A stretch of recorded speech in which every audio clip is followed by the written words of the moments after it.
Okay, so this trade is from Thursday, April 7th. I was looking at a couple stocks on this day, as you can see here. The main one, though, is SBFM. That was the same stock that I had traded on Tuesday and Wednesday already, so this would be the third day in a row trading the same stock. It was a pretty good mover. I felt like it was still strong. You can see the high of the day is 771, so I was trying to buy the breakout of that point. It shoots up to 770 right here, but doesn't quite break through. So I waited a little bit. I want to say it was about a minute and a half there. So in this area, you can see it come up 765 there, and then it pretty much just flies right through 770. So I'll try and pause it so you can see there's all the sellers, 167, then 103. And you'd always add just two zeros to the end of that, so it's 16,700. But it just flies right through that number. As you can see, it goes right up to 780 and a little bit past that. So had I been ready and had my mouse on the buy button, like I should have, I could have bought that and made my 10 cents already. So I scroll out a little bit to see what the next resistance was, and that's the daily high from the previous day is 789. So I figured at that point maybe I should try for about 790, try and purchase in that area.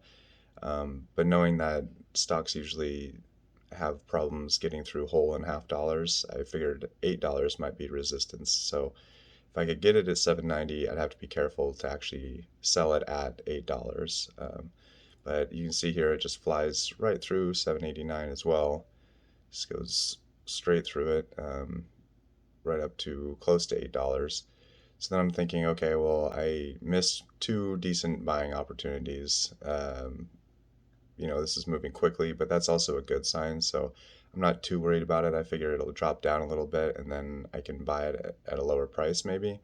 Um, but I wasn't sure what that price would be, so I had to wait a few minutes. See, it comes up to this halt level, 831, builds up a lot of orders on the bid there, and then they all go away, and this ends up being a false halt and coming back down. So then I started worrying, well, if it's a false halt, maybe it's just going to crash. But if you scroll forward here a little bit, you can see, let's see here, about 740. And I started to think, okay, well, this area isn't terrible. If I can get in the $8.10 range, the 1 minute there, that might be a good buying opportunity for buying low. But at this point, I started to think, man, it's just going to keep moving higher now. I kind of missed my opportunities again. So that would be the third missed opportunity on the stock, which was very disappointing. Um, let's see. So at 9 or 8:17, that's about where we're at. This, I believe, is where I end up purchasing it. So the stock should drop down a little bit right here.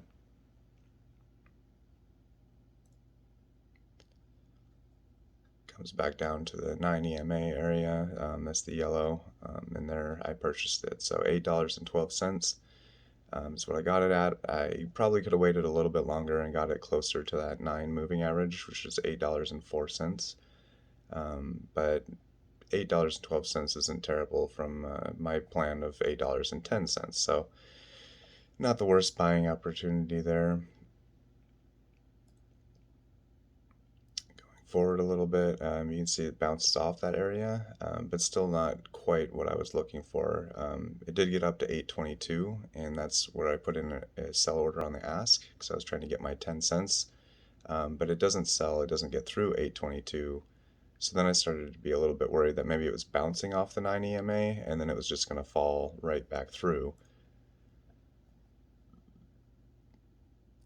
You can see the price doesn't quite skyrocket like I wanted it to, but when it comes back up there, see, I tried to sell again on the ask at 820. Then I was like, man, I better just get out of this before it really tanks down and falls through there. In retrospect, looking at this, it's actually a pretty good bull flag bouncing off the 9 EMA, and even on the 5 minute, it's not bad. So I should have had more confidence in this, but I didn't. So I ended up selling in this area right here when it comes up to 818. I'm pretty sure that's the hour I sold on the ask there, so or on the bid. And you should always try and sell on the ask. So selling on the bid wasn't probably the best strategy there, but I just wanted to get out of it, which again was also kind of a rookie mistake. As I was saying, it looks decent on the 5 minute, looks decent on the 1 minute, and as you can see, the price ends up going higher after I had sold it. I promised myself I would only make one trade a day at this point, so I didn't want to get back into this. I made a little bit of money on it, so I figured good enough for the day. In the future, I'll be trading a little bit more often, hopefully. But you can see it went all the way up to like 855 there. So if I had held on to it, I could have made a decent amount of money, far more than my 10 cents. But with those two, you have to be really quick to sell, because you can see here too where it just comes right back down and even lower, which is what I was worried about when it bounced off the 9 EMA. I was worried it was just going to tank like this. So like I said, I probably should have had a little more conviction, but in the end, I made a little bit of money, so I'm not too upset about it. Just coming forward to the end thing here. So you can see I bought it at $8.12. 300 shares is all I could afford. I sold it at $8.18. So I ended up only making $18 on this gross. And then after commissions and fees and everything, I only made $10.21. So not a very good day, but not a loser day either. So we'll see how it goes in the future. But right now I'm sitting at $581.94. So that's from 532. So 3 days, and I've barely hit my daily goal. So not the best week so far, but I'll see if I go over a review on the full week and see where we're at. But I hope you enjoyed. Thanks for watching.